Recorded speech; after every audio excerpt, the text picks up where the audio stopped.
Voilà. Je vais maintenant vous présenter en quelques lignes André Jacques Holbeck, notre conférencier. Alors, il commence un cursus universitaire en économie et expertise comptable, mais après l'obtention du diplôme de pilote lors de son service militaire, il poursuit sa carrière dans l'aviation qu'il achève comme pilote sur Concorde. Parallèlement à sa carrière professionnelle, André Jacques Holbeck s'intéresse à l'économie. Il écrit son premier livre en 2002, Un regard citoyen sur l'économie. Sa réflexion débouche sur une proposition de modèle économique alternatif, l'éco-sociétalisme. Il a développé dans un travail, il a donc fait un travail important sur la monnaie et la dette publique. Ces thèmes étant développés dans des ouvrages qui sont donc proposés à l'issue de la conférence.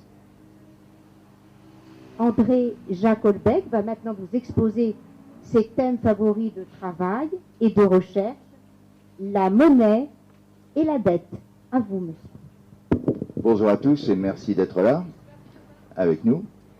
Bon, vous savez, on ne peut pas à l'heure actuelle comprendre le problème de la dette sans comprendre un petit peu comment fonctionne le système monétaire.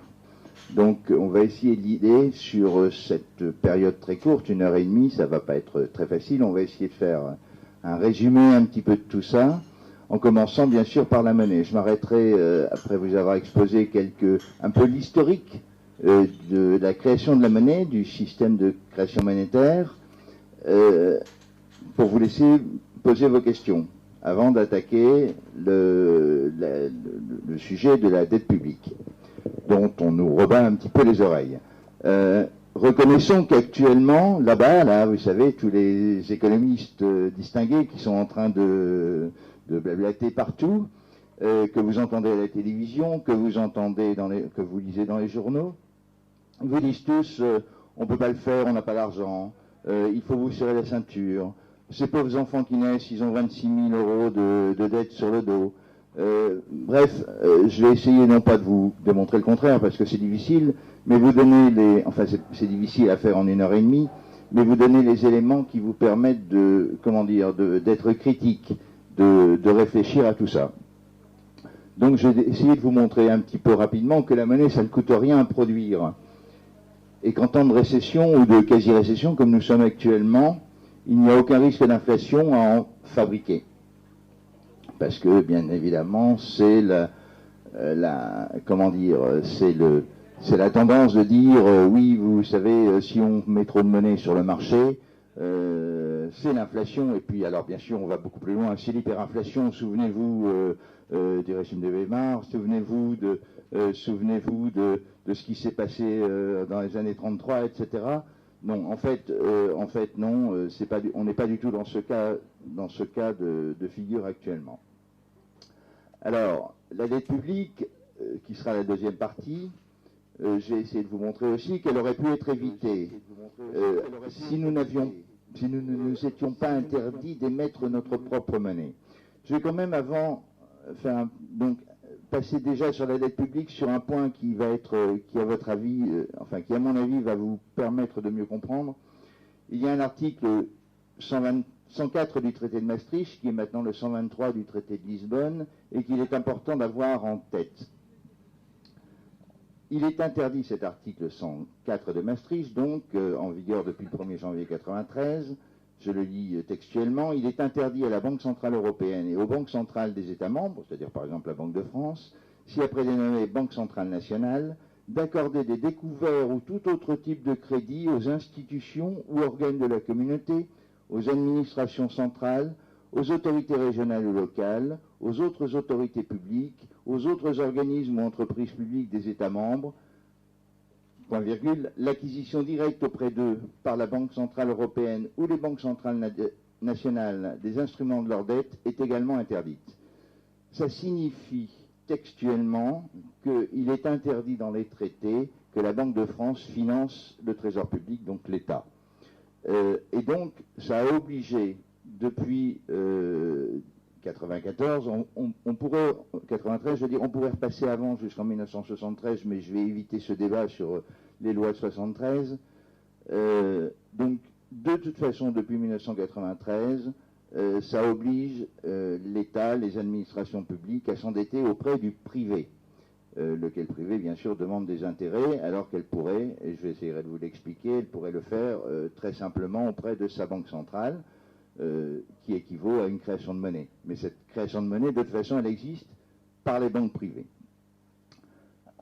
Voilà, donc on va commencer simplement par la création monétaire, hein, parce que il est important de comprendre que ça n'a pas été le cas tout le temps. Avant, je préciserai les dates tout à l'heure, avant, pour avoir de la monnaie, il fallait de l'or. Il y a eu une invention extraordinaire qui a été celle de créer de la monnaie avec le crédit. Je vais vous expliquer, je vais vous raconter en quelques mots comment ça s'est passé. Alors, en 1640, c'est donc, ça date d'un bon bout de temps, il y avait des orfèvres à Londres et les choses se sont passées simultanément en Angleterre et en Suède. Des orfèvres regardent les valeurs des marchands, les valeurs, c'est-à-dire l'or, l'argent des marchands, parce qu'en fait les orfèvres ce sont de très bons coffres-forts. Donc les marchands et les nobles qui ont des doutes sur le fait de risquer d'être volés ou que l'État mette la main sur leurs richesses, déposent leur argent, leurs lingots d'or, leurs diamants, leurs pièces d'argent, etc., chez les orfèvres. Pour ça, ils reçoivent un reçu nominatif.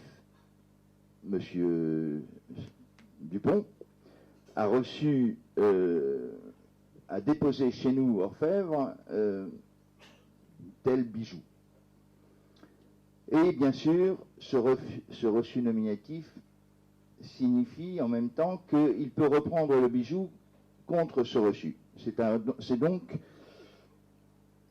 une capacité de récupérer des valeurs réelles, des valeurs métalliques, ce qu'on appelle des valeurs métalliques, contre un reçu à vue.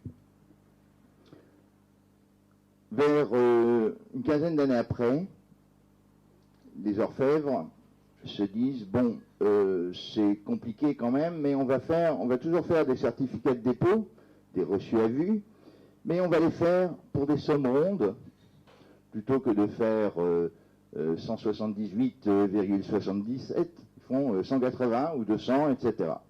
Et on va les faire non plus nominativement, mais au porteur. Donc, ceux qui déposent du métal précieux chez les orfèvres reçoivent un certificat de dépôt qui n'est plus nominatif, donc qui est au porteur, mais qui est également à vue. Et comme les réseaux d'orfèvres couvrent toute l'Europe, ça permet à un marchand, par exemple, de déposer du métal précieux chez un orfèvre à Londres ou à Amsterdam, et puis après, ou à Stockholm, et de l'échanger quand il a besoin d'argent, quand il a besoin de monnaie, de l'échanger à Venise ou ailleurs, ou à Lyon ou ailleurs, chez un autre orfèvre. Vous voyez que jusque-là,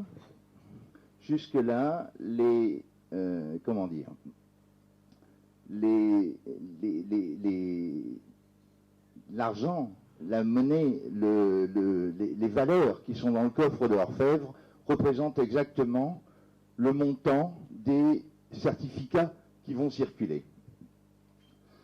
Et puis, ces certificats qui circulent, à un moment, les orfèvres s'aperçoivent que leur stock de dépôts métalliques reste toujours, il y a toujours une partie qui ne bouge pas. On estime, c'est difficile à savoir, mais on estime que c'était de l'ordre d'un tiers qui n'est jamais retiré. Il y a des gens qui ont des certificats dans la poche, ils ont des certificats de dépôt à vue, mais ils ne vont pas chercher, ils trouvent que l'argent est bien placé, enfin que leur or est en sécurité chez les orfèvres. Donc vers 1665, les orfèvres vont commencer à émettre des certificats, non plus en échange de dépôts de pièces d'or ou de pièces d'argent ou de bijoux, mais simplement d'un titre de dette. Je vous donne un dépôt, je vous donne un certificat de dépôt. On ne sait pas si j'ai les vraies ressources dans mes coffres, si j'ai les vrais lingots, si j'ai les vrais bijoux, mais ça sera exactement les mêmes certificats à vue, anonymes, et pour des sommes rondes que ceux que je donne aux autres. Bien sûr, vous me paierez un intérêt. Donc, 1665, 1670, les orfèvres sont devenus des banquiers qui ont commencé à créer de l'argent. Et le système est actuellement exactement le même, sauf que la partie bijoux, la partie espèces métalliques qui étaient dans les coffres sont maintenant représentées par ce qu'on appelle la monnaie de base, la monnaie centrale, la monnaie de Banque de France ou la monnaie des banques centrales. Donc ces orfèvres sont devenus des banquiers qui émettent de la monnaie sans avoir la contrepartie de cette monnaie. À tel point qu'à l'heure actuelle, les banquiers peuvent émettre en gros 99% de la monnaie qu'ils détiennent en monnaie centrale, que la Banque centrale détient à leur compte. Ce qui veut dire que quasiment les banquiers émettent, alors il y a des conditions que je vais vous donner après, bien sûr, mais quasiment les banquiers émettent simplement de la monnaie qu'ils n'ont pas. Quand vous allez chez un banquier, quand vous allez dans une banque en demandant un prêt, il ne faut pas croire que le banquier doit avoir, que la banque doit avoir d'abord l'argent d'un déposant. C'est pas comme ça que ça se passe. On dit, les crédits font les dépôts. C'est-à-dire qu'il n'y aurait pas de dépôt d'argent, il n'y aurait pas de monnaie du tout s'il n'y avait pas de demande de crédit dans le système actuel. C'est fondamental à comprendre. Les banquiers ne vous prêtent pas de l'argent qu'ils ont, ils créent la monnaie. C'est leur boulot, comme un fabricant de chaussures crée des chaussures. Le banquier crée de la monnaie, il a le droit, légalement, il est contrôlé, surveillé, bien sûr, ça ne se passe pas n'importe comment. Il y a des limites que je vais essayer de vous expliquer rapidement, mais ce n'est pas ça le plus important. Donc le banquier a la possibilité de créer de la nouvelle monnaie. Il ne peut bien sûr créer de la nouvelle monnaie que s'il y a de la demande. C'est bien évident, il ne va pas créer de la monnaie s'il n'y a pas de demande. Mais ça va même un peu plus loin, parce que, par exemple, pour payer ses employés, le banquier crée de la monnaie. Il crée sa propre monnaie. Pour acheter un immeuble, le banquier crée sa monnaie. Il n'a pas besoin d'aller chercher de la monnaie pour payer. Il n'a pas besoin d'aller chercher une épargne, il n'a pas besoin d'aller chercher quoi que ce soit. Pour acheter un immeuble, pour payer ses employés, pour payer ses frais généraux, etc., il peut créer la monnaie. Alors après, il y a des problèmes de compensation entre banques. On ne va pas trop rentrer dans les détails aujourd'hui parce que, en général, disons, une conférence sur la monnaie, il faut à peu près 2 heures pour expliquer un peu plus précisément tout le fonctionnement. Mais l'idée, si vous voulez, c'est que à partir de ces années 1670, les banquiers ont commencé à créer, enfin les orfèvres qui sont donc devenus des banquiers ont commencé à créer de la monnaie qu'ils n'avaient pas, en s'engageant bien évidemment à rembourser, puisque c'était des titres à vue, à rembourser, à donner de l'or, dans ce cas-là, à ceux qui le demandaient. Mais ça a servi de papier-monnaie, ça a servi de monnaie, et c'est fabuleux, parce qu'avant, l'économie était bloquée par les découvertes d'or, par les découvertes de métaux précieux, d'une manière très générale, alors qu'avec cette invention, parce qu'on peut appeler ça une invention, l'économie n'a plus de limite en ce qui concerne la quantité de monnaie qui est en circulation. Je ne dis pas pour autant qu'il faut faire n'importe quoi, attention. Donc, où en étais-je? En fait, aujourd'hui, qu'est-ce que c'est la monnaie? C'est une créance sur une banque, c'est une dette d'une banque qui est acceptée dans le public en tant que moyen de paiement. Quand vous faites un chèque, ça vient de votre dépôt à vue, de votre compte courant, de votre compte bancaire. Mais ce compte bancaire, c'est en même temps l'engagement de la banque de vous donner de la monnaie centrale, c'est-à-dire des billets de banque, sur simple demande. Donc, pour résumer, si vous voulez, la création monétaire, c'est aujourd'hui une simple double écriture au bilan d'une banque. Alors, je vais vous expliquer rapidement comment ça se passe. Vous allez demander un crédit dans une banque, un réseau bancaire, disons, Société Générale, BNP, Crédit Agricole, tout ce que vous voulez. Le banquier n'a pas besoin d'avoir une épargne préexistante pour vous prêter de l'argent. Il vous prête de l'argent. La seule chose, c'est qu'il faut que son bilan soit équilibré à ce moment-là, à ce niveau-là. À l'actif de son bilan, c'est-à-dire pour vous ce côté-là, à l'actif de son bilan, c'est-à-dire à gauche de son bilan, à droite de son bilan, pardon, je suis à l'envers, à droite de son bilan, il met l'actif, il met la garantie que vous lui apportez, c'est-à-dire une hypothèque, la caution de la belle-mère, votre signature, dans lequel vous avez dit, voilà, moi je garantis, monsieur le banquier, je vous garantis de vous rembourser avec des intérêts. Pour une valeur d'autant, pour une valeur de 1000, parce que j'ai besoin de 1000 euros, donc je vous donne une garantie de 1000, et de l'autre côté, au bilan, le banquier met sur son passif, c'est une dette de la banque, parce que, je vous l'ai dit, le banquier a garanti de pouvoir vous donner cette somme en monnaie centrale, qu'il ne peut pas produire lui-même, en monnaie fiduciaire, c'est-à-dire les billets de banque, qu'il ne peut pas produire lui-même. Donc, il vous dépose cette somme, il inscrit cette somme tout simplement sur votre compte bancaire. À partir de là, cette somme va circuler. C'est-à-dire que la monnaie que vous utilisez, c'est une dette de banque qui circule. Et le problème, c'est que comme elle va circuler, cette dette partout, ce petit morceau de dette, on ne sait plus à qui ça appartient, bien évidemment. On ne sait pas qui, au départ, a fait cette dette. Vous ne pouvez pas le savoir, c'est impossible. Il faudrait remonter, il faudrait retracer à l'envers toute la circulation de la monnaie. C'est impossible.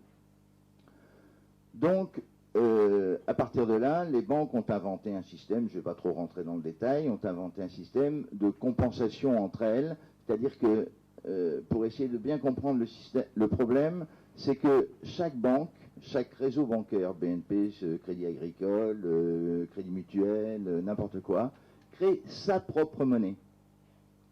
C'est sa propre monnaie. Quand vous faites un chèque Crédit Agricole, c'est de la monnaie Crédit Agricole que vous donnez à celui à qui vous devez payer, à votre fournisseur. Mais le Crédit Agricole, ce chèque va se retrouver dans un compte, par exemple, Banque Nationale de Paris, et la Banque Nationale de Paris, elle n'a pas du tout confiance dans le Crédit Agricole, parce que ça a beau être des consoeurs, elle ne va pas accepter ce chèque Crédit Agricole tel quel. Elle va demander au Crédit Agricole de lui payer en monnaie centrale, c'est-à-dire en monnaie de la Banque de France, que le Crédit Agricole va devoir se procurer. Le Crédit Agricole se procure cette monnaie de la Banque de France pour payer la BNP. Et entre toutes les banques, tous les soirs, il y a ce qu'on appelle cette compensation entre banques qui fait que on élimine tu me dois 100, je te dois 100, toc, c'est 0, tu me dois 110, je te dois 100, donc je te dois 10. Et là, ces 10, moi je les veux pour la banque qui est créditrice, je les veux en monnaie centrale, en monnaie de banque centrale. Cette monnaie de banque centrale, comme son nom l'indique, on l'appelle aussi monnaie de base, ou monnaie à haut pouvoir libératoire. C'est deux choses. C'est d'une part des écrits scripturaux, électroniques maintenant, hein, il n'y a plus de réelle écriture, on les appelle quand même scripturaux, et d'autre part, ce que les billets que vous avez dans les poches, les billets et les pièces, pour les pièces c'est un peu particulier mais c'est un détail, vous avez les billets que vous avez dans les poches, et ces billets sont aussi de la monnaie centrale. C'est de la monnaie que ne peuvent pas fabriquer vos réseaux bancaires, que vos réseaux bancaires sont obligés d'aller acheter. Mais bien sûr, vous les payez. Hein, pour avoir de l'argent, monnaie centrale, vous êtes bien obligé d'accepter que votre compte bancaire soit réduit d'autant. Donc en fait, les banques sont quand même tenues, et donc on va arrêter là un petit peu sur la monnaie. Après donc vous me poserez les questions que vous voulez. Les banques sont quand même tenues à un certain nombre de règles, heureusement, parce que s'il n'y avait qu'un seul réseau bancaire et pas de banque centrale, les banques pourraient acheter le monde entier, cette banque pourrait acheter le monde entier sans aucune limite, puisque ça serait seulement sa monnaie qui serait en circulation, il n'aurait pas besoin de l'échanger contre une autre monnaie, et d'autre part, elle pourrait émettre ce qu'elle veut, puisque c'est son droit le plus strict d'émettre du crédit. Et comme tous les clients seraient chez elle, puisqu'il n'y a qu'une banque dans cette hypothèse, cet argent ne sortirait jamais de son circuit comptable. Donc, grâce au ciel, il y a plusieurs banques, il y a un peu de concurrence, il y a de la concurrence, et il y a une banque centrale qui normalement devrait jouer un rôle beaucoup plus solide, on le verra tout à l'heure, que ce qu'elle ne joue actuellement, mais au moins il y a une banque centrale. Alors, pour que vous sachiez quand même que les banques ne peuvent pas faire n'importe quoi, et ne peuvent pas multiplier augmenter la masse monétaire d'une manière inconsidérée, il y a trois règles, ce qui sont relativement faciles à retenir. Vous avez entendu parler, je suppose, de Bâle 2 et Bâle 3, les règles de Bâle. Ce sont des règles qui sont ce qu'on appelle des règles prudentielles, qui font qu'une banque, un réseau bancaire, pardon, pas une banque, hein, pas l'agence, hein, je parle d'un réseau bancaire comme le Crédit Agricole. Un réseau bancaire ne peut pas émettre plus de crédit, je vais le dire autrement, est obligé d'avoir au moins 8% de fonds propres par rapport au crédit qu'il émet. C'est-à-dire que, si on inverse, un réseau bancaire ne peut pas émettre plus de 12 fois et demi le montant de ses fonds propres. Ça, c'est la première clause. Alors, ça a été un peu durci dans ce qu'on appelle Bâle 3, c'est-à-dire ce qui est en cours actuellement de mise en place. C'est pas encore complètement mis en place. Il parle de fonds propres durs, fonds propres, etc. Mais on va pas rentrer dans ces détails. Retenez cette idée de 8%, vous n'êtes pas loin. Plus embêtant pour les banques. Alors, on verra le plus embêtant à la fin.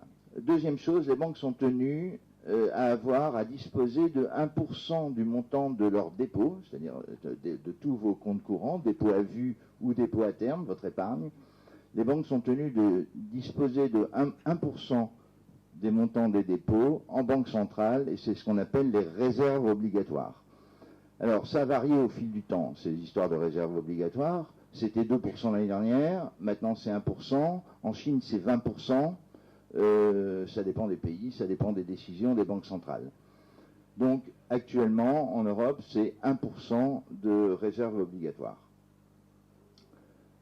Et ce qui embête le plus les banques, c'est qu'elles sont obligées de fournir, c'est leur rôle, elles se sont engagées à ça, elles sont obligées de fournir des billets de banque. Et ces billets de banque, je vous l'ai dit, elles ne peuvent pas les fabriquer elles-mêmes, elles sont obligées de les acheter à la banque centrale. Les acheter, mais en monnaie centrale, en monnaie, pas dans leur monnaie. Elles peuvent pas, les banques, émettre de la monnaie, comme leurs concurrentes n'acceptent pas la monnaie des différents autres réseaux, bien évidemment, la Banque centrale ne l'accepte pas non plus. Donc elles sont obligées d'acheter cette monnaie centrale avec ce qu'on appelle des dépôts d'obligations, des prises en pension, etc. On ne va pas trop rentrer dans les détails. Donc ça les embête. Elles sont obligées d'avoir de cette monnaie centrale 13%, c'est la moyenne. On considère que c'est à peu près la moyenne. Quand une banque fait un crédit de 100, il y a 13 qui seront demandés au fil du temps en monnaie fiduciaire, c'est-à-dire en billets de banque. C'est pour ça que vous voyez que les banques, elles poussent au maximum à la non-utilisation des billets de banque. Elles poussent au maximum aux cartes bancaires. Les chèques, elles n'aiment pas beaucoup parce que ça leur coûte cher en traitement, donc elles poussent à la monnaie électronique, au type, je ne sais pas comment ça s'appelle, enfin les paiements automatiques, tout ce qu'on veut, les virements automatiques, parce que ça leur évite de sortir ces 13%. Et puis il reste la troisième obligation. Non, je l'ai dit, en fait, donc oui, j'étais passé, donc les 8% de fonds propres, les 1% de réserve obligatoire et les 13% de demande de billets. Ce qui fait que tout ça, il y a des calculs fort amusants, tout ça fait que, en gros, les banques, dans l'état actuel de notre système bancaire, c'est-à-dire 1%, 13%, et les banques ne peuvent guère produire plus de 6 fois et demi ou 7 fois le montant de la monnaie centrale disponible. Mais ce qui est très intéressant, c'est qu'en fait, la causalité, le lien de causalité, c'est pas la banque centrale qui dit voilà, je vous donne, vous les banques, je vous donne 1000 de monnaie centrale et puis à partir de là, vous allez pouvoir faire du crédit pour 6000. Non, c'est pas comme ça que ça se passe. Les banques, elles font tout le crédit qu'elles veulent, et puis après, elles vont voir la banque centrale et elles disent, attendez, j'ai fait 10 000 de crédit, bon, alors donc, il me faut 1500 de monnaie centrale. Les banques centrales sont actuellement liées aux banques commerciales, parce que les banques commerciales ont de tels bilans, hein, on voit que le bilan de la BNP, le passif de la BNP, c'est quasiment 1,5 fois le PIB français.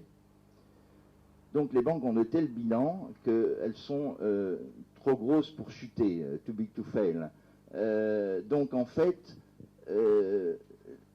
on est dans un système actuel où on ne peut pas laisser tomber les banques, et c'est ce qu'on a vu depuis maintenant 4 ans.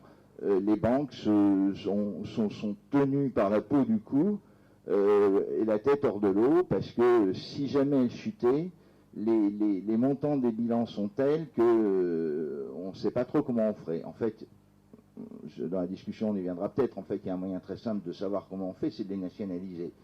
Point final. Donc l'État garantit toute la monnaie, tous les passifs bancaires, et puis plus personne n'en parle, sauf les actionnaires bien sûr qui n'aimeraient pas beaucoup.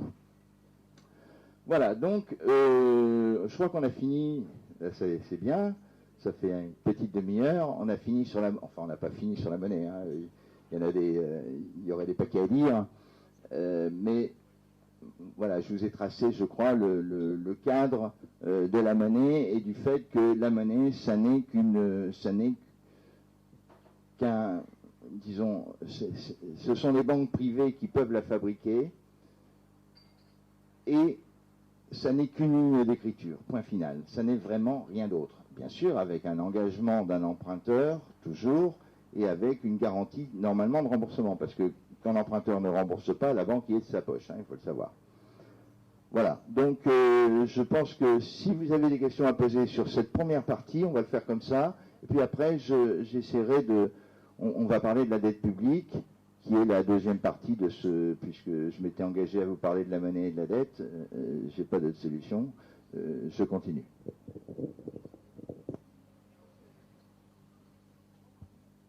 Maryse, si tu peux passer le micro pour les personnes qui souhaitent répondre. Je n'ai pas pour le moment de doigt levé. On va faire un quart d'heure là-dessus au maximum, hein, si vous voulez bien, et puis après on passera à la dette. Il me semble que les 3 règles que vous venez d'énoncer sont très peu contraignantes. Est-ce qu'on peut créer une banque? Qui peut créer une banque? Alors si c'est très contraignant, parce que par exemple vous citez le cas de la Nef, que vous connaissez peut-être, qui n'est pas une banque, qui est une société financière, qui essaye depuis maintenant au moins 7-8 ans de devenir une banque, et qui n'y arrivent pas parce que il faut d'abord, pour faire une banque, il faut l'accord de toutes les autres banques.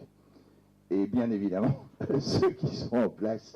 Bon, alors en plus, il faut, je crois que c'est 5 millions d'euros de capital libéré, donc c'est très difficile.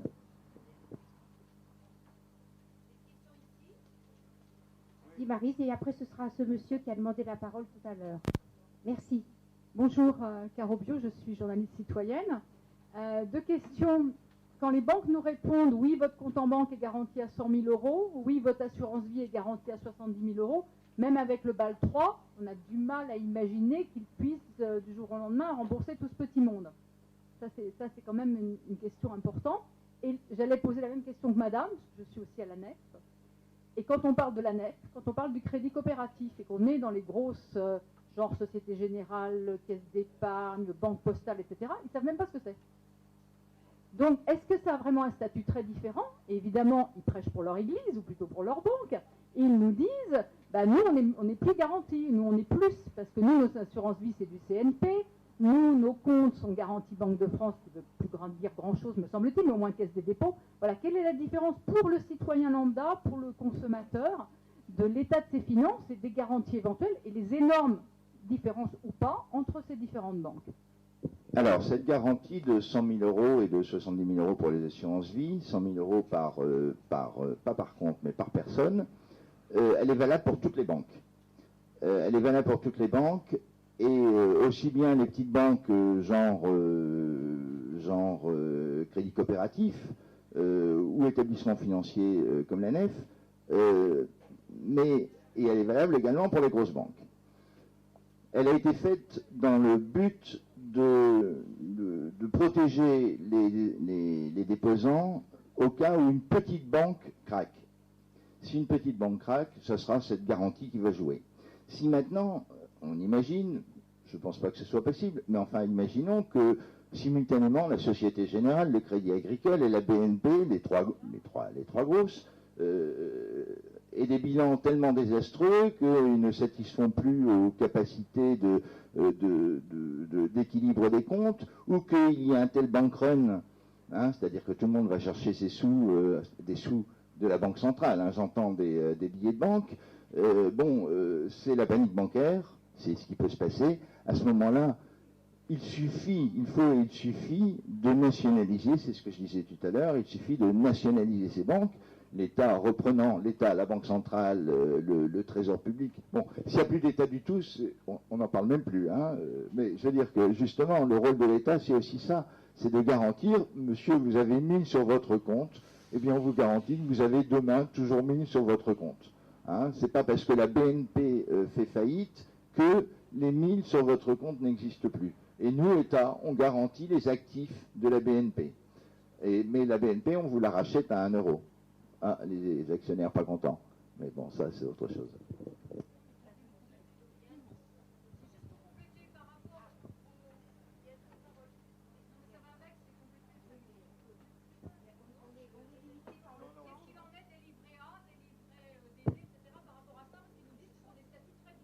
Non, c'est pareil. C'est pareil pour tout le monde. Les garanties s'appliquent pour toutes les banques. Il n'y a pas de banque plus garantie que d'autres. Hein. C'est pas parce qu'elles ont des gros bilans qu'elles sont plus solides. Au contraire, je dirais, parce que les gros bilans, ça veut dire qu'il y a dans les placards, il y a certainement tout un tas d'actifs qui ne valent rien. Je pense à des dettes grecques ou des dettes du Zimbabwe ou on ne sait pas. Justement, les banques ne disent pas ce qu'elles ont dans leur placard, et c'est bien le problème. On a vu l'année dernière, il y a eu des tests stress sur les banques, tout était très bien, même les banques espagnoles, ça allait très bien, et 6 mois après, ça va plus. Alors donc, c'est que, en fait, tout ça, c'est un peu bidon, mais je vous dis, il n'y a pas de... Autant si une petite banque est en mauvaise posture, cette garantie jouera. Si toutes les banques craquent, de toute façon, il faudra revoir le problème complètement. Il faut un système bancaire dans un État quand même, hein, ça ne doit pas fonctionner autrement. Donc vous nous avez exposé là, disons, les règles imposées aux banques. La première est facile à comprendre. Donc, elles doivent avoir 8%. Ah, pardon. Si j'étais passé par... Oui. Vous m'entendez maintenant? Oui. on vous entend. Voilà. Donc, dans ces règles, la première est relativement facile à comprendre pour tout un chacun, à savoir que la banque doit conserver à peu près 8% de fonds propres, c'est-à-dire qu'elle ne peut pas prêter plus que 12,5%. Bon, ça c'est très clair. La deuxième chose, c'est que la banque doit disposer de 1% du dépôt en banque centrale. Alors, d'une part, ça semble assez petit comme chiffre, et pourquoi? Là, je ne comprends pas bien. Et puis, à la fin, surtout à la fin, vous avez dit que finalement, il y avait 6 fois plus, les banques pouvaient prêter 6 fois plus que... 6 fois plus que quoi? Que les fonds... Oui, c'est ça. Non, 6 fois plus que la monnaie centrale dont elle disposait. 6 fois la monnaie centrale, je me suis peut-être mal exprimé. Ah, oui. 6 fois la monnaie centrale dont elles disposent ou dont elles peuvent disposer. 6 fois et demi, ça dépend, disons, de ces coefficients qui sont d'une part les réserves obligatoires, le montant des réserves obligatoires, et d'autre part la demande de billets statistiques, parce que cette demande varie. Elle varie, par exemple, en été, il y a plus de demandes de billets parce que les gens partent en vacances. Au moment de Noël, il y a plus de demandes de billets parce que, etc. Dans la campagne, il y a plus, c'est géographique aussi, il y a plus de demandes de billets dans les campagnes par moment parce qu'il y a moins de distributeurs, etc. etc. Parce que ce qui traîne souvent, c'est de dire que de la monnaie en circulation, il y en aurait de l'ordre de 60 fois plus que de la monnaie nécessaire pour le fonctionnement d'économie réelle. Alors, ces 60, est-ce que vous les confirmez? Est-ce que... Non, je les confirme pas. Disons que la monnaie, alors il faudrait rentrer dans les détails. Il y a 3 masses monétaires principales, ce qu'on appelle M1, M2, M3. C'est un moyen de calculer la masse de la monnaie. Alors celle qui nous intéresse, c'est ce qu'on appelle M1, c'est-à-dire la monnaie qui va circuler, qui est dans les comptes, qui est dans vos comptes à vue, dépôts à vue, et qui est en même temps auquel on rajoute toute la monnaie fiduciaire. M1, c'est les dépôts à vue plus la monnaie fiduciaire. M2, c'est les dépôts à vue plus la monnaie fiduciaire plus les dépôts à terme, c'est-à-dire de l'épargne. M3, c'est encore de l'épargne à plus long terme. Je ne vais pas rentrer là-dedans parce que là, on ne va pas s'en sortir. Ce que je voulais dire, c'est que, en fait, si vous voulez, en gros, M1, c'est-à-dire la monnaie dont on se sert, qui n'est pas en épargne, qui n'est pas bloquée, ça représente à peu près en zone euro 4 500 milliards d'euros. Là-dessus, il y a 800 milliards d'euros de billets de banque, là-dedans. Admettons même qu'il y ait 400 milliards de billets de banque qui ne circulent pas, on voit qu'il reste au total largement assez pour faire tourner l'économie, donc je ne crois pas à ce coefficient de 60.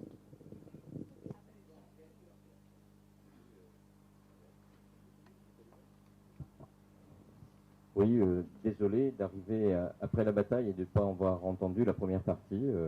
Du Mansart à ici, on a fait une bonne visite d'Aix-en-Provence, je vous rassure. Mais bon, c'est pas de ça dont je voulais vous parler. Je trouve que j'ai travaillé dans la banque il y a très longtemps, dans les années 70, pendant une dizaine d'années au Crédit Agricole. Et j'étais chargé d'aller collecter l'épargne des petits épargnants du monde rural dont on parlait.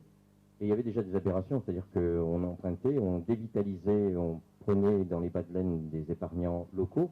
Ça partait déjà sur le marché monétaire et ça revenait à des taux proches de l'usure quand les enfants avaient besoin d'acheter une voiture ou de partir faire leurs études. Donc, je veux dire, le système, il a continué de fonctionner comme ça. Alors, je ne sais pas si vous en avez parlé, mais moi, ce qui m'intéresserait, c'est de savoir, parce qu'on sait aujourd'hui, les produits des banques, ce ne sont pas que les agios, ce sont surtout tous les frais qu'elles vous piquent sur des opérations, alors qu'aujourd'hui, on devrait avoir beaucoup plus de rapidité. Par exemple, prenons les prélèvements. Les prélèvements, 9 jours avant, dans les banques, il faut qu'il y ait le crédit, sinon on vous rejette votre prélèvement. Donc je veux dire, alors que le système permet, on le voit quand on fait des transferts en Afrique par Western Union, ça se fait instantanément, et là, sur des opérations bancaires qui sont relativement programmées, ça ne se fait pas instantanément. Donc ça veut dire qu'on maintient volontairement en bas de bilan dans les banques une certaine masse. Au lieu de les remonter dans les capitaux permanents et d'offrir quelquefois à des artisans, parce qu'il y a les particuliers, mais il y a aussi le monde de la vie économique des artisans, des commerçants, etc.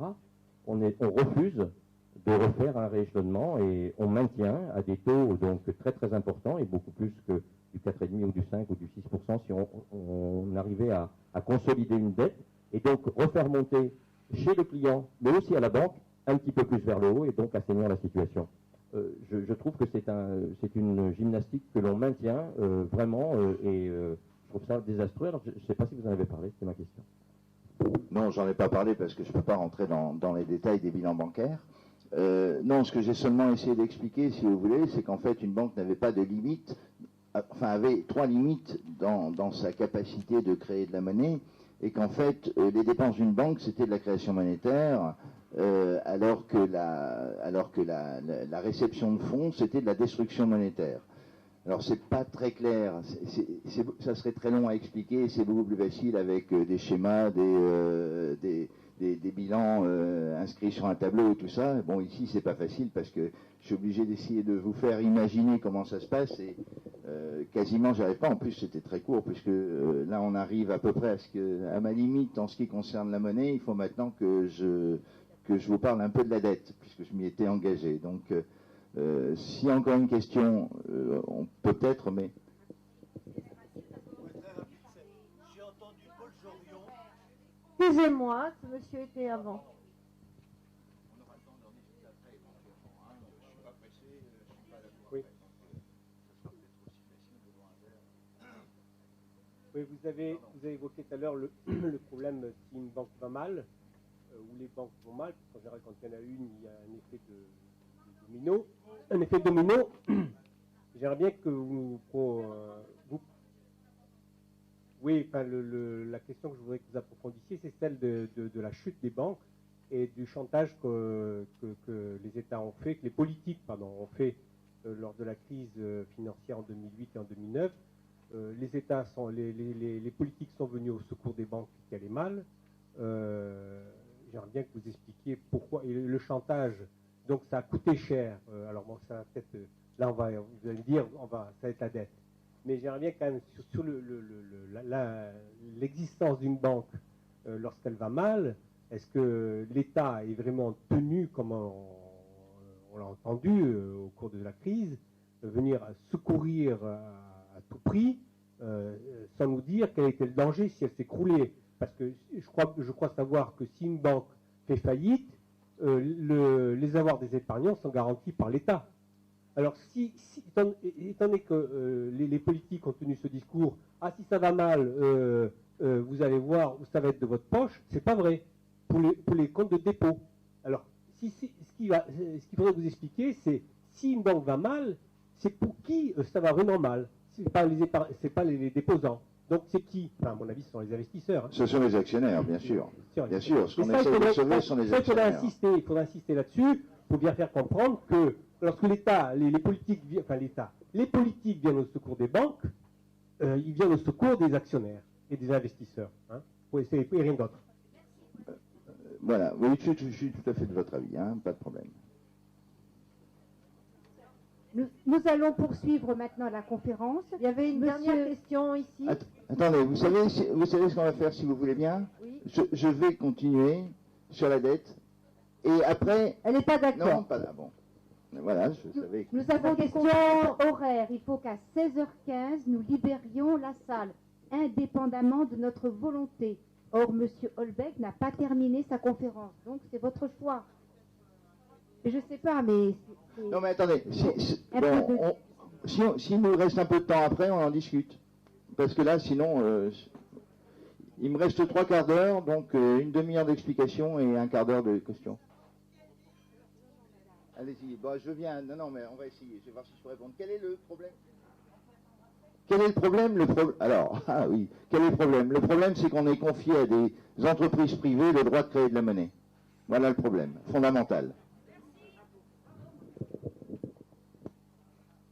Bon, je vais continuer. Alors, bien sûr, je sais qu'il y a peut-être des banquiers dans la salle, il y a peut-être des gens qui travaillent dans des banques, ça n'empêcherait pas de... je veux dire que même si on confie à l'État, comme je le souhaite, toute la capacité de création monétaire, c'est la proposition de Maurice Allais, c'est ce qu'on appelle le 100% monnaie. C'est ce que je soutiens comme idée fondamentale. Je trouve que la création de la monnaie ne doit pas être laissée dans des mains de privés. Tout simplement parce que la monnaie est un bien commun à la société et cette société doit avoir la main sur cette création monétaire. On ne va pas discuter de j'essaierai si c'est possible un jour de faire une conférence sur le 100% monnaie, mais ou l'équivalent, ou les équivalents. Ça avait été proposé par Fischer en 1933, ça a été repris par Allais, et des grands économistes défendent cette idée que ce n'est pas aux banques privées d'émettre de la monnaie, d'émettre un bien public. Voilà, donc vous avez compris que cette création de la monnaie a été confiée donc aux banques privées, c'est ce que je viens de dire, et que les États se sont volontairement enlevé ce droit de créer de la monnaie. Alors, on ne va pas rentrer dans la philosophie de l'affaire, c'est les monétaristes de Friedman, les Chicago Boys, etc. Mais c'est pas le but de rentrer dans la philosophie. La question, c'est de dire, on vous bassine avec la dette publique, on nous bassine avec la dette publique, on nous fait peur avec la dette publique, on nous dit, mon Dieu, que se passe-t-il? La dette a dépassé 60% du PIB, maintenant elle est à 90%. Mon Dieu, la dette a augmenté. La question est de savoir pourquoi cette dette a augmenté. Donc, bien sûr, je vous donne la réponse tout de suite, c'est parce qu'on a confié le droit de création monétaire aux banques privées. Alors, il y a des grands débats parmi les économistes en ce qui concerne une loi qui est très discutée, la loi de 1973, du 3 janvier 1973, qui avait été émise par le président était Pompidou, le ministre des Finances était Giscard. Comme il y a beaucoup de débats là-dessus, je vais l'oublier pour cette conférence. Oui. On va démarrer de Maastricht, 94. Où là, on a les textes que je vous ai lus tout à l'heure, en introduction. On a ce texte qui interdit totalement à la Banque centrale de prêter à l'État. Il faut savoir, ce que tout le monde ne sait pas, c'est que la Banque de France appartient à 100% à l'État. L'État est actionnaire à 100% de la banque. Alors, quand je dis l'État, c'est nous tous, par l'intermédiaire de l'État, par l'intermédiaire de l'entité État. Mais nous sommes actionnaires à 100% de la Banque centrale, la Banque de France. Je ne vous parle pas de la BCE, qui est en fait une association de banques centrales de différents pays. Mais nous avons de la chance en France parce que, par exemple, en Italie, la Banque centrale appartient à des banques privées. La Société Générale Française, par exemple, est actionnaire de la Banque centrale italienne. Les banques italiennes sont actionnaires de leur banque centrale. Nous avons de la chance, et il faut absolument se garder ça. Hein, je veux dire que là, ça serait un cas de révolte, parce qu'un jour ou l'autre, on va pouvoir l'utiliser, ça, le fait que la Banque centrale appartienne à l'État. Ça serait vraiment, à mon avis, un casus belli de la part d'un gouvernement. Bon, non, personne n'en parle pour le moment, mais méfiez-vous et repensez à ça si un jour on vous dit mais il faudrait tout compte fait qu'il y ait des intérêts privés dans la Banque centrale. Alors, je vais prendre, en ce qui concerne la dette publique, bon ça va, en ce qui concerne la dette publique, je vais prendre trois exemples. Les deux premiers, le premier c'est l'étude d'Atacron, de l'association Attac du Rhône. Le deuxième exemple, c'est extrait d'un rapport de l'OFCE. Et le troisième exemple, ce sont mes propres calculs. Et on part toujours des années 94 pour éviter tous les débats sur les années 73. Débats que je suis tout prêt à faire, bien sûr, mais si on commence ici, on ne s'en sortira pas. Alors, Atacron nous explique, c'est un très bon papier qu'ils ont fait, la dette publique a été multipliée par 4 en 33 ans si on l'exprime en pourcentage du PIB, par 7 si on l'exprime en volume, en euros à pouvoir d'achat constant donc, et par 21 en euros courants. Le coût de la dette inclut les intérêts versés et le remboursement du capital emprunté. Le coût est dû essentiellement à la dette de l'État. Le coût de la dette de l'État est au moins depuis une quinzaine d'années supérieur au déficit de l'État. Une partie est même financée par les recettes. Impôts et taxes, ça représente 13% des recettes qui sont transférées vers le patrimoine privé. Ce n'est pas ça qui est important.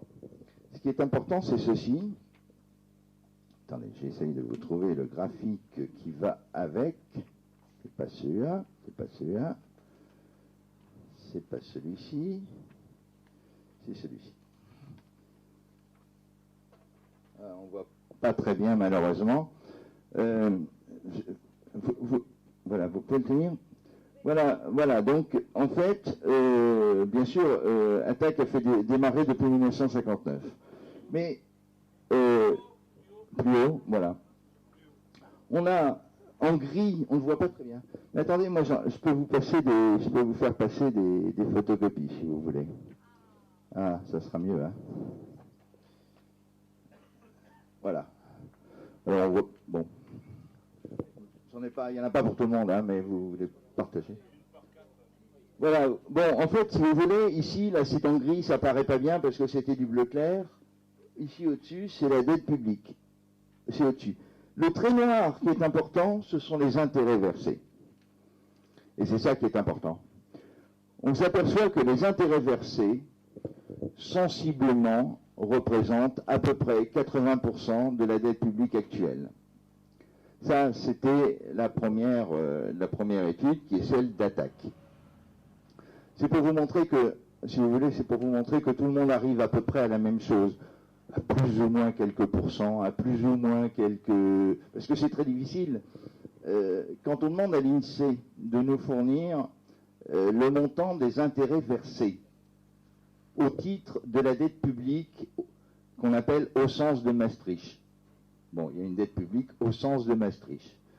C'est-à-dire que Maastricht a décidé que telle et telle dépense faisait partie de la dette, enfin tel et tel emprunt faisait partie de la dette publique, tel et tel autre n'en faisait pas partie, etc. Quand on demande à l'INSEE de nous fournir, vous allez voir, c'est assez incroyable, de nous fournir les statistiques des intérêts versés, l'INSEE nous répond, j'ai bien sûr la lettre chez moi, l'INSEE vous répond, cette statistique ne fait pas partie des études de l'INSEE, ne fait pas partie des statistiques de l'INSEE. On ne sait pas, on est obligé de faire des acrobaties pour essayer de comprendre quels sont les intérêts versés chaque année sur la dette publique. Pourtant, c'est très simple, hein. La dette publique, elle fait, je prends un exemple, 1000 milliards, enfin, s'il y a 1000 milliards de dette publique et c'est à 3%, ben, on sait que ça fait 30 milliards d'intérêts. Ben non, ça, on ne peut pas le savoir exactement. Donc, on a des chiffres, bien sûr, on sait qu'actuellement, la dette publique, enfin, les intérêts sur la dette publique, c'est à peu près 50 milliards par an, que c'est donc à peu près 130 millions d'euros par jour. C'est 130 millions d'euros par jour qu'on paye sur les intérêts, qu'on paye en intérêts seulement. Hein, je ne parle pas du renouvellement de la dette, je parle seulement en intérêts. C'est bien sûr 130 millions qui sont pris sur la richesse du pays, mais de toute façon, c'est 130 millions qu'on n'a pas, qu'on est obligé d'emprunter tous les jours. Et ces 130 millions qu'on emprunte tous les jours, ben, ça augmente, en plus des déficits éventuels, ça augmente bien évidemment la dette publique. Dans une comptabilité nationale, il y a deux chiffres importants. Enfin, il y a plusieurs chiffres importants, mais disons, pour ce qui concerne la dette, il y en a deux qui nous intéressent. C'est d'une part ce qu'on appelle le déficit public, dont vous entendez parler sans arrêt. Hein. Le déficit cette année en France, ça sera 5,7% ou 3% ou 4%, ou on ne sait pas exactement d'ailleurs, parce qu'on ne le sait qu'en fin d'année, quel est le déficit réel. Et il y a ce qu'on appelle, on en parle moins, le déficit primaire. Donc si vous trouvez des données sur le déficit primaire, c'est le déficit public moins les intérêts. C'est-à-dire c'est le déficit qu'on aurait s'il n'y avait pas d'intérêt. Et ce chiffre de déficit primaire est extrêmement intéressant. Alors attendez, là je dois avoir un grand truc. Voilà.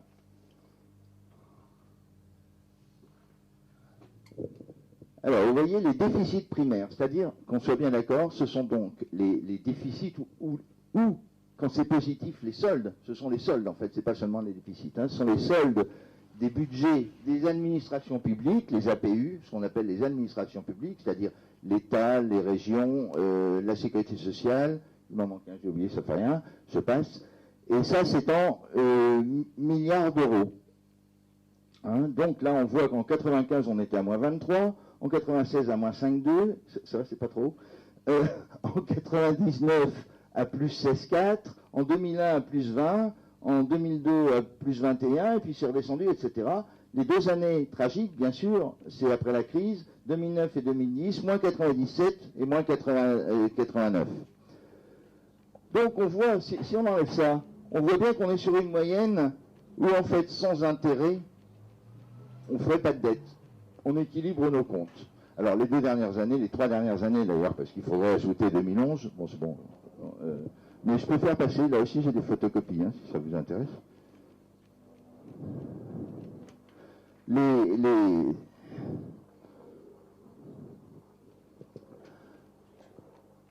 Disons, c'est... oui, en fait, j'ai pris ma 3e, j'ai pris mon... je voulais d'abord vous parler de l'EFCE, du travail de l'EFCE, mais bon, je vous parle du mien d'abord. Donc, en fait,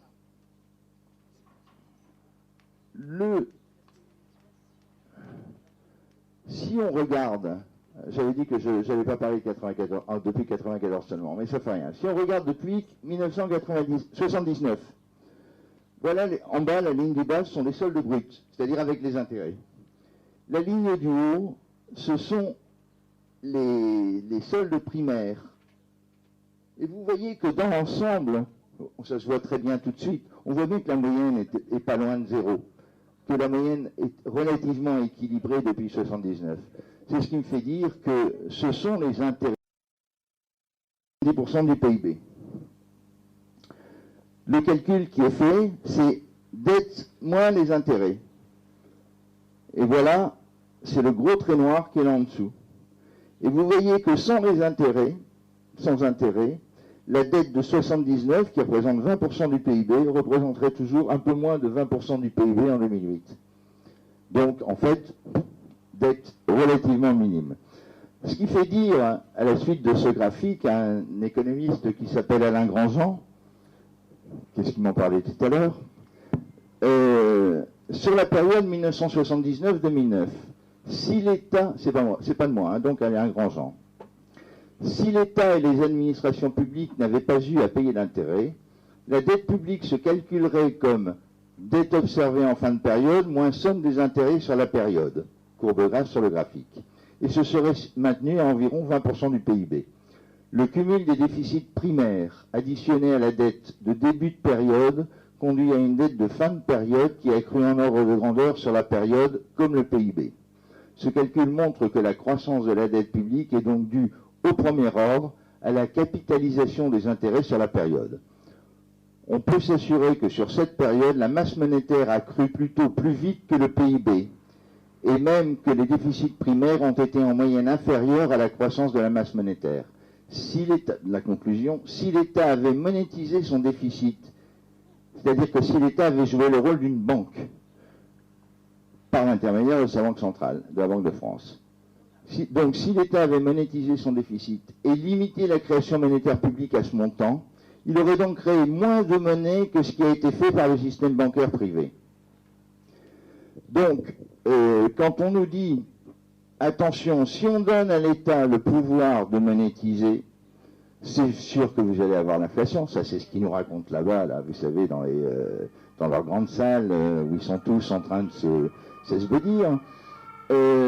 Si on avait donné à l'État cette capacité de créer de la monnaie et que l'État ait été raisonnable, hein, attention, je n'ai pas dit qu'on pouvait faire n'importe quoi, hein, si l'État avait seulement monétisé ses besoins de trésorerie, eh bien, il y aurait eu moins de monnaie émise, donc il n'y aurait pas eu plus d'inflation, etc. Donc comment dire, cet argumentaire de l'inflation est à mon avis une ineptie. Alors, je reprends, si vous voulez, mes propres calculs, juste pour vous donner quelques chiffres, et puis après, on passera aux questions. Attendez, je dois avoir un petit graphique, là. Où est-il? Bon, je ne le trouve pas. Trop de papier. C'était celui-ci que je voulais passer, mais ça ne fait rien. Non, vous ne verrez pas. Bon, en fait, en gros, si vous voulez, après ce que je vous ai montré, je vous donne les résultats bruts. L'évolution de la dette publique entre 1995 et 2011. l'évolution de la dette publique, c'est-à-dire la croissance de la dette publique, 1021 milliards d'euros. Si on calcule l'évolution d'une dette, donc, par la seule somme des soldes primaires et des intérêts, on arrive aux alentours de 1000 milliards d'euros. Mais par contre, si on calcule l'évolution d'une dette correspondant aux seuls besoins, c'est-à-dire sans intérêt, on aurait eu une dette seulement, une croissance de la dette entre 1995 et 2008 de 7,4 milliards d'euros, c'est-à-dire rien du tout. Entre 1995 et 7 milliards d'euros en combien en 15 ans, c'est quasiment rien. En 13 ans, c'est quasiment rien. Avec les 2 dernières années que je vous ai montrées qui ont été un peu catastrophiques au niveau des finances publiques, on serait à 194 milliards d'euros de croissance de la dette, donc de la masse monétaire si on les avait monétisés depuis 1995, ce qui n'est pas grand-chose non plus sur 13 ans, 194 milliards d'euros, c'est rien du tout, parce qu'il faut savoir que les banques privées ont créé entre 2001 et 2007 de la monnaie avec une croissance de 10% par an cumulé, 10% tous les ans en plus. C'est énorme. Donc en fait, on est dans un système qui a été totalement organisé pour faciliter la vie des actionnaires, des banquiers, etc. Les banquiers sont utiles, c'est pas du tout. On a besoin de faire des échanges, on a besoin d'avoir des gens qui tiennent nos comptes, etc. Mais disons que autant on pourrait admettre que les dettes privées soient gérées par les banquiers, autant on ne peut pas admettre que la dette de l'État soit gérée par des banquiers privés. Elle doit être gérée par la Banque centrale. Ce qui n'empêche pas, et pour terminer, ce qui n'empêche pas évidemment que les dernières années, là qu'on a vu ces 2 dernières années, ces 3 dernières années, donc puisqu'il faut mettre 2011 dedans, ces 3 dernières années ont vu un déficit public extrêmement important, qui n'est pas seulement dû aux intérêts de la dette, qui est dû aussi, reconnaissons-le, aux cadeaux faits aux plus riches. Bien évidemment, si l'imposition avait été plus juste, on n'aurait pas eu de tels écarts. Donc il ne faut pas tout mettre non plus sur le dos des intérêts de la dette, il faut mettre aussi sur une politique qui a été quand même très à droite. Enfin, très à droite, je ne sais pas si c'est à droite, mais enfin, disons, très pro-riche. Voilà. Bon, voilà, je vais boire un petit coup et puis je réponds à vos questions. Donc, vous avez la parole, mesdames et messieurs. Je tiens à vous dire qu'il est 15h48 et qu'il faut impérativement que nous ayons terminé à 16h15. Eh oui, nous avons des impératifs de salle. Merci de votre compréhension. Donc on prend les questions. On prend les questions, mais monsieur. Pas des commentaires, des questions. Monsieur. Oui, allô. Bonjour. Là, vous citiez l'article de Maastricht, la 103. Pourquoi on n'utilise pas la CDC et le FMI alors que c'est autorisé à faire comme la Banque centrale américaine, un taux à 0,2%, un truc de genre? Bon, d'accord. D'abord, il faut que vous sachiez tous là que, effectivement, quand la Banque centrale prête aux banques commerciales ce qu'on appelle la monnaie centrale, elle le prête à 1%. Le guichet est ouvert. On a vu en décembre et en janvier, il y a eu plus de 1000 milliards d'euros qui ont été prêtés aux banques commerciales.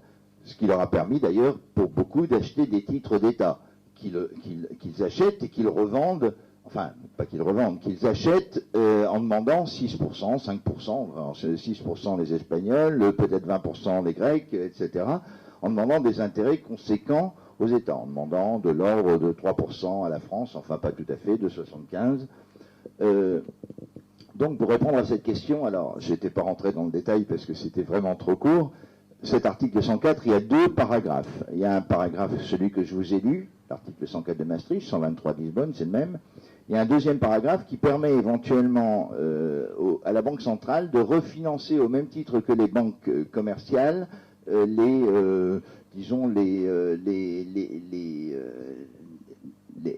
par exemple la Caisse des dépôts et consignations, des banques d'État, etc., hein, des structures d'État.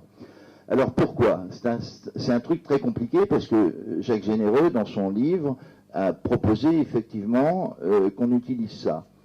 Moi-même, j'ai travaillé avec les gens de la Fondation Nicolas Hulot sur les financements innovants toute l'année dernière. Et bon, on est arrivé à la même conclusion, celle que vous citez. Parce qu'on on a essayé d'arriver à un consensus. Moi, je crois que ça serait effectivement possible que la Banque centrale finance directement la Caisse des dépôts, et la Caisse des dépôts financerait par exemple l'État. Mais on aurait vite une opposition globale du fait que ça va à l'encontre de l'esprit de Maastricht, à l'encontre de cette idée de Maastricht qui est de dire la Banque centrale ne doit pas financer l'État, quel que soit le biais. Alors, il est bien dit que les banques telles que le crédit,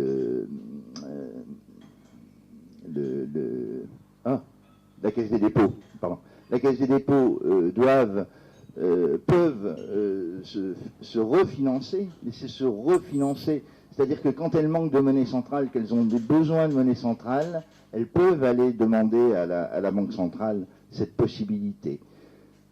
Je pense que si elles allaient plus loin et demandaient des sommes phénoménales, par exemple, on pourrait dire, voilà, la CDC demande chaque année 50 milliards à la Banque centrale pour payer les intérêts de la dette. Je prends cet exemple, ce qui serait très intelligent, hein, je serais très pour, hein, comme idée. Mais je pense qu'on va se retrouver très vite devant une opposition globale de tous les États qui sont un peu obtus au niveau de la monétisation par la Banque centrale. Voilà. Oui, oui, bien sûr, oui, absolument, et surtout les banquiers. Est-ce que ma réponse vous satisfait? Oui. D'accord. Voilà, c'est un avis, hein, vous savez, c'est pas facile. La dette de l'État est d'environ, je crois, de 1700 milliards d'euros. Voilà, ça c'est du côté dette. Mais 1700 milliards, c'est du côté dette. Mais 1700 milliards, c'est aussi des créances. Et qui possède ces créances? Alors, dans la clarté des chiffres qui nous sont donnés par l'agence France Trésor, l'agence France Trésor commence déjà par nous dire, voilà, nous on peut vous dire qui détient la dette en France, mais on ne peut pas vous dire qui détient la dette française à l'étranger. Alors donc, c'est à peu près 2 tiers de la dette française qui est détenue par l'étranger. Donc déjà 2 tiers, on ne peut pas vous dire qui la détient. Nous disent l'agence France Trésor, hein, je ne sais pas si c'est vrai, mais c'est ce qu'ils disent. Sur le tiers qui reste, il y a environ 15% qui sont détenus par les banques. J'essaye de mémoire, hein, parce que je n'ai pas les chiffres sous la main. 40% qui sont détenus par les fonds de pension et les assurances vie, c'est-à-dire que ce sont les gros détenteurs de la dette. Alors, pas tout à fait 40%, puisque normalement, je devrais arriver au total à 33%, donc ça ne va pas. C'est 15% des 33% qui sont détenus par les banques, 40% des 33% qui sont détenus par les assurances vie. Il y a les OPCVM qui détiennent à peu près 6 ou 7%, et divers à peu près 5%. Donc en fait, ce sont avant tout, alors je me trompe peut-être un tout petit peu sur les chiffres parce que j'essaye de mémoire, mais j'ai pas les trucs sous les yeux. Donc on peut dire en gros, si vous voulez, que la dette est détenue, je pense, au total, si on prend les autres pays avec, hein, si on prend tous les pays, je dirais à 60 ou 70% par les fonds de pension, par les caisses de retraite, que ce soit des caisses de retraite américaines, que ce soit des caisses de retraite allemandes, que ce soit des caisses de retraite françaises. Ce sont les plus gros détenteurs. Et juste après, on a les banques et les établissements financiers qui doivent détenir sur le total à peu près 25%. Bonjour. La question de la dette, c'est aussi avant tout une question de recette. Et vous l'avez un petit peu évoqué puisque vous avez parlé des cadeaux faits aux riches, entre guillemets. Mais je suis un peu étonné que vous n'ayez pas parlé des cadeaux faits aux entreprises. Parce que sous la forme de ce qu'on appelle l'optimisation de la politique fiscale, qui revient en fait à une évasion fiscale vers les paradis fiscaux absolument colossal, et qui est d'ailleurs dénoncé dans un très bon livre d'Alain Deneau d'Attaque Canada qui s'appelle Offshore et qui est édité à la Fabrique. Voilà, je fais un peu d'informations. Voilà, donc ma question, c'est la question des paradis fiscaux en fait. Oui, vous avez raison. Vous avez raison. Moi, je me suis penché particulièrement sur l'effet des intérêts sur la dette. Mais c'est vrai qu'on peut dire, bon, ben, on paye des intérêts, mais par contre, on taxe plus les entreprises, les particuliers, etc. On peut faire des choix, on pourrait faire des choix, mais le mieux, ça serait de ne pas avoir de dette.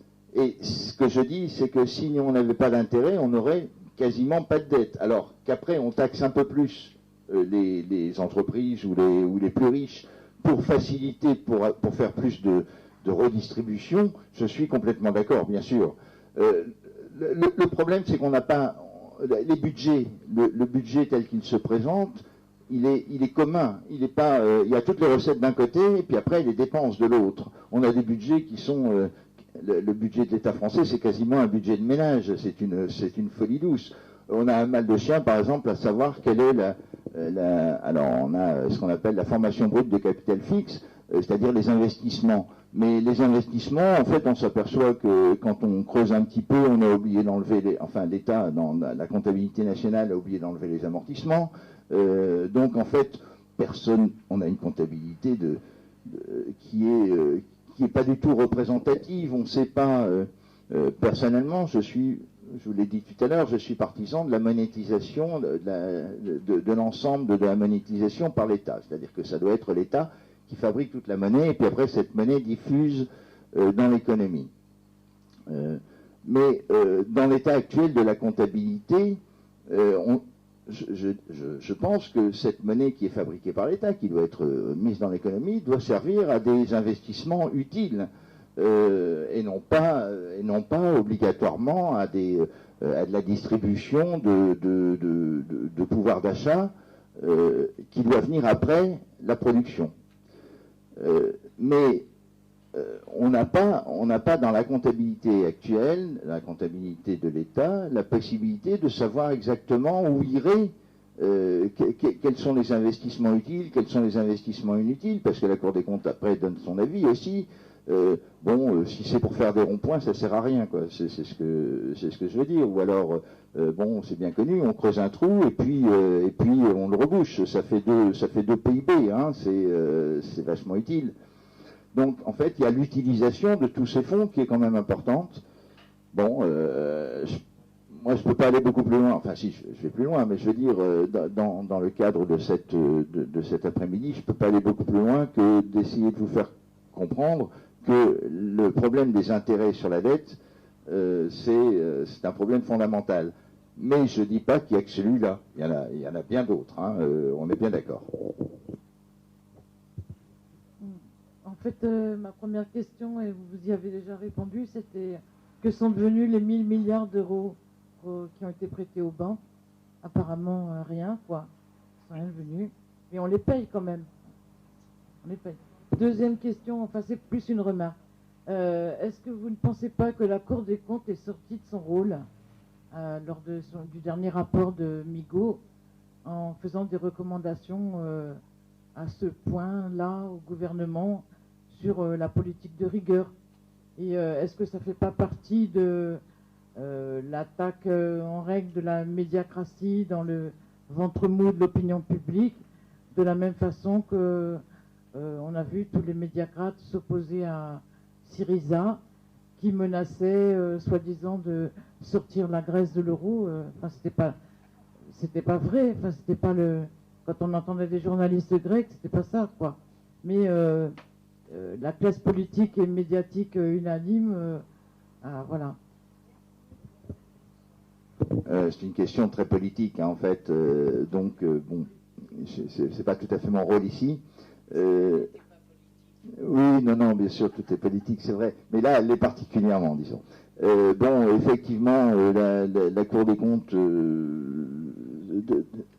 comptes, en fait, Didier Migaud dans l'affaire, qu'est-ce qu'il dit? Il dit, moi je fais partie de la classe dirigeante, je fais partie du PS, je suis là pour vous expliquer que, pour justifier la politique qui va être mise en place, qui est une politique de serrage de ceinture, qui est due en grande partie, d'une part à la crise que nous ont induite les banquiers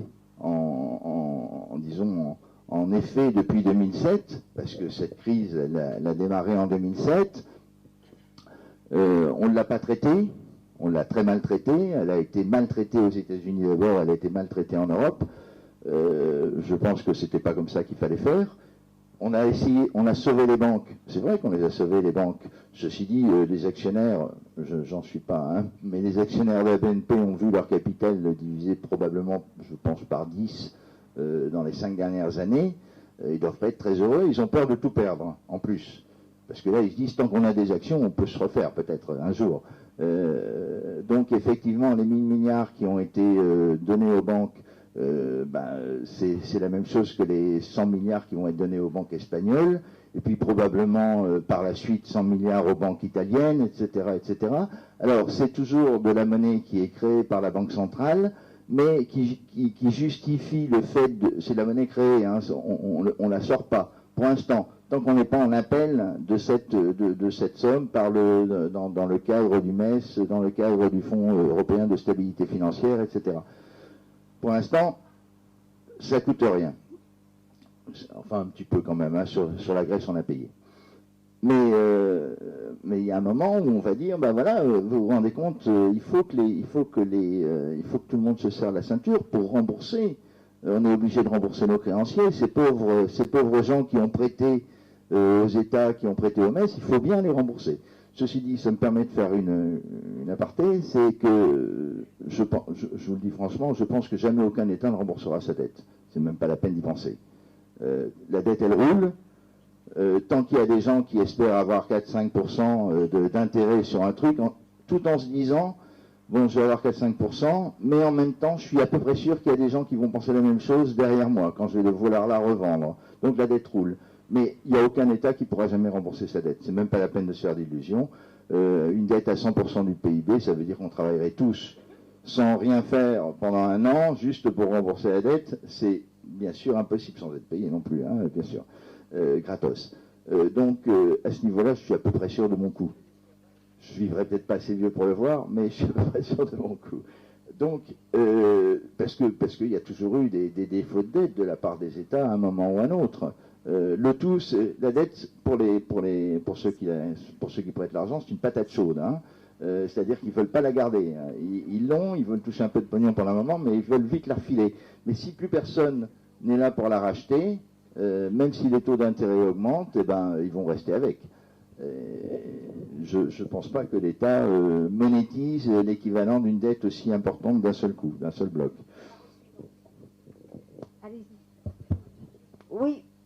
Vous nous avez parlé de Maastricht et de la perte de souveraineté des États en matière monétaire. Et je voulais savoir ce que vous pensiez de l'union bancaire là qu'on est en train de nous présenter, en nous parlant beaucoup de la mutualisation entre les banques, et où j'ai entendu de temps en temps, mais pas souvent, que c'était accompagné d'une indépendance totale à l'égard des États. Ouais, c'est difficile de vous répondre parce que, vous le savez comme moi, il n'y a encore rien de clair. On a juste soulever cette idée de mutualisation, d'union bancaire, dans le cadre d'une volonté globale de faire du fédéralisme. Hein, c'est le but final, c'est d'obliger les nations, je ne sais pas, parmi tous les gens qui sont là, quelles sont les idées, est-ce que vous êtes pro-européen, fédéraliste, pas fédéraliste, etc. Mais le but final, c'est d'essayer, un peu contre l'avis des peuples, d'une manière générale, me semble-t-il, je vous dis, là on passe sur un aspect politique, hein, mais c'est d'essayer de faire du fédéralisme. Moi je pense qu'il n'y arriverait pas en demandant l'avis des peuples. Donc, ils forcent à chaque fois qu'ils peuvent enfoncer un clou, ils enfoncent un clou. Il y a encore 2 prises de parole et ce seront les dernières, s'il vous plaît. Dernières questions. Il nous reste encore 10 minutes. Allez-y. Oui, bonjour, et bravo pour la performance, parce que c'est pas évident. Vous jouez avec des concepts qui sont pas faciles, et pour le grand public, c'est difficile. Donc, je vous présente Christian Guiton, Attaque Marseille, CAC 13. Donc, je cherche un peu dans l'Assemblée les gens du CAC, et je ne les vois pas. Non, avant la question, une rectification, le taux est passé à 0,75 hier. Il fallait faire un plus gros cadeau à ces pauvres banquiers. Moi, ce qui m'a étonné, c'est que dans l'exposé, vous n'avez pas parlé des titrisations. Bon, il fallait peut-être pas devenir technique et tout, mais cette opération faite donc au XVIIe siècle par les orfèvres est quelque chose qui a directement une suite avec la finance moderne à travers la titrisation, où là, il est question vraiment de balancer de la dette dans les actifs, pas toujours très clair. Et donc, soulever cet aspect de la dette qu'on file déjà aux petits copains déjà depuis un petit moment maintenant, hein, depuis quelques années, et que vous parliez de savoir exactement les montants de la dette, où on en était et tout. Personne ne peut plus rien savoir avec l'effet de titrisation, quoi. Je suis d'accord avec vous, mais c'était difficile d'en parler parce que déjà, comme vous dites, c'est déjà technique. Si on commence à parler de titrisation, on ne va pas s'en sortir, hein, parce que. Mais il y a aucun. En fait, la titrisation, j'essaie très simplement. C'est en fait, on prend toute une série de dettes, on les met ensemble et puis après on fait des petits morceaux. Hein, une manière simple de voir la titrisation. Donc plus personne ne sait ce qu'il y a dans ces petits morceaux. Il y a eu des titrisations avec des subprimes aux États-Unis, donc des dettes pourries, et puis les gens se sont retrouvés avec des dettes qui ne valaient strictement plus rien parce que tout simplement le système bancaire n'avait pas dit ce qu'il y avait dans ce qu'il vendait. Un commerçant est obligé de dire ce qu'il vend, est obligé de faire une garantie, le système bancaire n'est pas obligé. Bon voilà, alors oui, effectivement, hein, je suis d'accord, la titrisation a commencé au XVIIe siècle, c'est vrai. C'est vrai. Merci. Dernière question. Bonjour, je voudrais vous demander, en 92, quand on nous a proposé de voter pour Maastricht, je vivais un peu coupé des médias, mais j'ai juste le souvenir d'un article de Bernard Maris dans Charlie Hebdo qui parlait de la perte d'indépendance de la Banque centrale. Alors, comme je vivais coupé des médias, est-ce que vous avez de meilleurs souvenirs? Est-ce qu'il y a des journaux qui ont évoqué ce thème? Et est-ce qu'il y a des partis politiques qui ont pris position? Oui, alors, effectivement, je me souviens de cet article de Bernard Maris. En fait, il y a eu un grand discours, c'est celui de Philippe Séguin, qui s'est complètement opposé disons, au traité de Maastricht. Ça s'est pas joué à beaucoup, le traité de Maastricht, hein, 0,4% de voix, si je me souviens bien. Philippe Séguin a fait un très grand discours, je vous assure, vous le retrouvez sur Internet, allez l'écouter ou allez le lire, c'est vraiment, comment dire, c'était prémonitoire.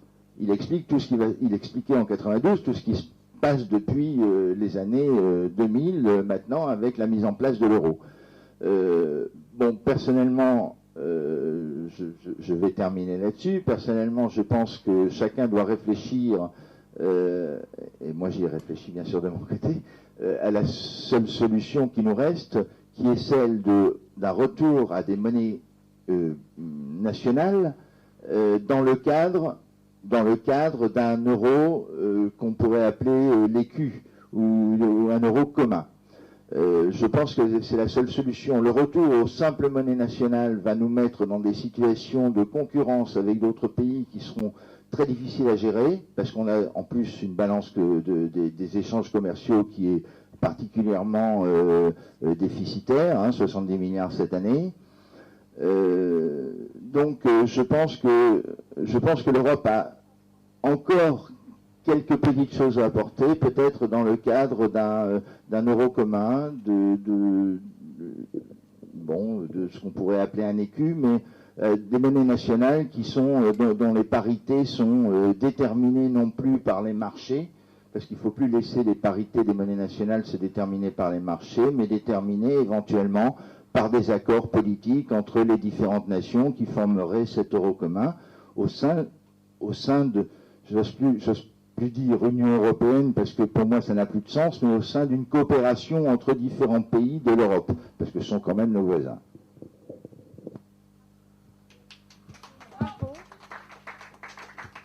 Je vous remercie très chaleureusement. Je remercie très chaleureusement notre conférencier pour la clarté de son exposé. Je ne suis pas allergique, mais j'ai pas mal de difficultés à m'adapter à l'économie, parce que je trouve que c'est assez compliqué. Et là, c'était très clair, car c'était concret. Donc je vous remercie au nom de tous. Je vous donne rendez-vous pour l'année prochaine, car ces premières rencontres, elles auront des suites. Il y aura